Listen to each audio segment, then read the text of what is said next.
અને કાકી કંઈક કહેવા માંગે છે. એ તો હું એમ કહેતી હતી કે તમે લોકો બધા આમ ઠંડી ઠંડી એવું કર્યા કરો છો, એવું પણ બોલો છો કે સવારના પોરમાં રજાઈમાંથી બહાર આવવાનું ગમતું નથી ને એવું બધું. તો તમે વિચાર કરો, સવારે અમારે તો ઉઠવાનું, ગરમ પાણી મૂકવાનું, ચા બનાવવાની, કચરા પોતું, જમવાનું બનાવવાનું. અમને કેટલી બધી ઠંડી લાગતી હશે, તોય અમે રૂટીન સાચવી લઈએ છે ને. તો મેં કઈ ના પાડી, પણ મેં એવું કીધું કે સ્ત્રીઓને ઠંડી ના લાગે. આ તો એક સોશિયલ વાત હતી તો કહી દીધું એમ. ખરી છે તું તો આ બધી રૂટીનની વાતો કરે છે, પણ સહન શક્તિ તો પુરુષની જ.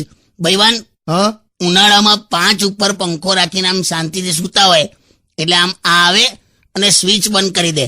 આપણે ઊભા થઈને જોઈએ ને તો હાથમાં સાવેણી હોય, એટલે કશું બોલવાનું નહીં, સમજી જવાનું કે કચરો વાળશે. શિયાળામાં પંખો બંધ કરીને આપણે સૂતા હોય તો એકદમ 5 ઉપર પંખો ચાલુ કરી દે. આપણે ઊભા થઈને જોઈએ તો હાથમાં પોતું હોય, એટલે સહન તો આપણે